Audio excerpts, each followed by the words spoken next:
but I feel so alive. There's a war going on outside, no birds around here, just bullets that fly. There's a war going on outside, there's death everywhere, but I feel so alive. I feel so alive. Dear Mr. George Bush, why do you insist to make a fool of us? For over 200 years, we stood for what's good, now we despised by peers. This ain't gonna last for long, they wish us dead, George, yo, they wish us gone. And what do you do but add fuel to the fire and send in more troops? Iraqi-American rapper Times here on Democracy Now!, democracynow.org, The War and Peace Report. I'm Amy Goodman with Juan Gonzalez.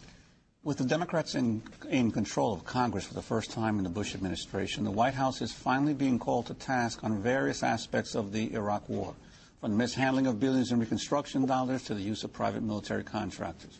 But there is no congressional oversight on another defining issue of the Bush presidency, 9/11. Questions remain over whether Israeli agents tracking the 9/11 hijackers were tracking the 9/11 hijackers before September 11th. This one we can't claim as an exclusive. ABC's 2020 did this story. The Jewish newspaper The Forward also did it. Salon also covered the story. But where's the follow-up?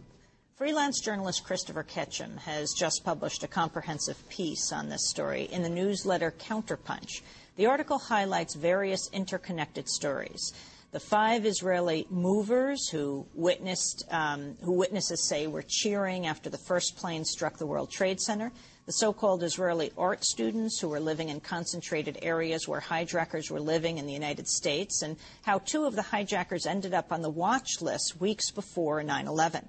Christopher Ketchum, the author of the article, joins us online from upstate New York. Alexander Coburn also joins us on the phone. He's the editor of Counterpunch, where the piece is published. And with us here in the Firehouse studio is Mark Perlman. He is the reporter who did one of the first reports on the story for the newspaper The Forward in 2002. Why don't we begin with Christopher Ketchum? Christopher, start off with the story you begin with in this latest piece. And that's the story of the 5 so-called movers, this story that has been documented, talked about, rumored about. Explain what happened that morning of 9/11. Sure.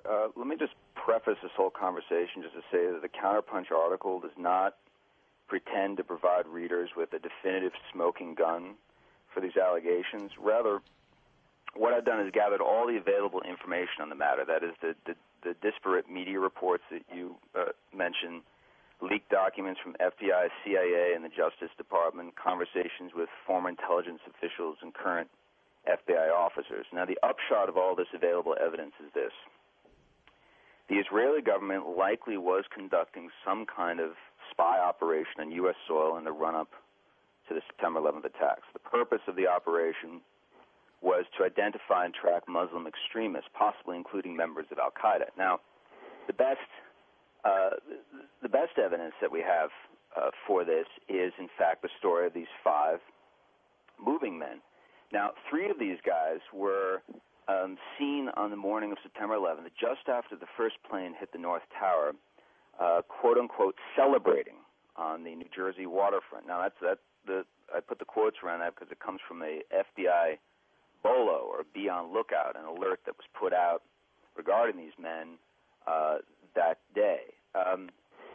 The celebration apparently consisted of high-fiving, according to one FBI official, of holding up cigarette lighters as if they were at a rock concert. So remember, the plane has just hit the tower, exploded in the tower, and these 3 men are behaving rather oddly. Later in the day, they were picked up. 2 other men had apparently joined them in a van. The case was immediately handed over to FBI counterintelligence. The men were held for 71 days. They were repeatedly interrogated. They were, they repeatedly failed lie detector tests. And then after those 71 days was up, they were sent home, apparently under pressure, or because of pressure brought by the Israeli government and by certain players in the U.S. government, and the story sort of disappeared from there. I mean, 2020 covered this. Chris Ketchum, you say, you quote the officer who arrested them, named DiCarlo. You say, according to DiCarlo's report, this officer was told without question by the driver of the moving van, Sivan Kurzberg, "We are Israeli. We are not your problem. Your problems are our problems. The Palestinians are the problem." Right. Well, what's interesting there is that you recall after the first plane hit, no one really thought that this was a terrorist attack. I mean, most people thought, and I was there, on the Brooklyn waterfront watching this whole thing. Everyone thought it was an accident. These guys, when they were interrogated by FBI, told them that essentially said that they immediately knew it was a terrorist attack, and they actually told FBI that the reason they were celebrating was because the attacks would be beneficial to Israel, that it was a, quote, a good thing for Israel. That's according to the FBI spokesman who spoke on the record about this, and that it would bring sympathy for Israel's political agenda in the Middle East. And if I can interrupt, I'd like to bring in Mark Perlman to the conversation. Mark, it was your newspaper that the Forward that first broke the story that the FBI thought that at least a couple of these people were Mossad agents. Could you talk about that and how you uncovered that information? Yes, we ended up writing a story in March of 2002 after several months of reporting, because when this incident happened, obviously a lot of people were intrigued, including journalists, and so everybody was trying to find more information about this. And I've been talking to sources and trying to find out a little bit more, and after a while I was able to confirm that according to the FBI, 2 of those movers were identified as Mossad agents. And they were interrogated about it.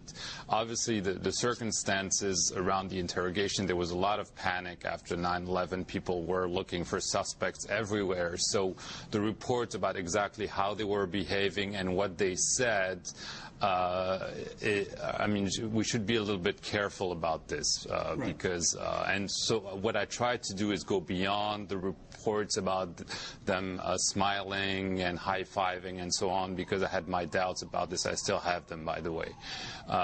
And so what I did was try to back up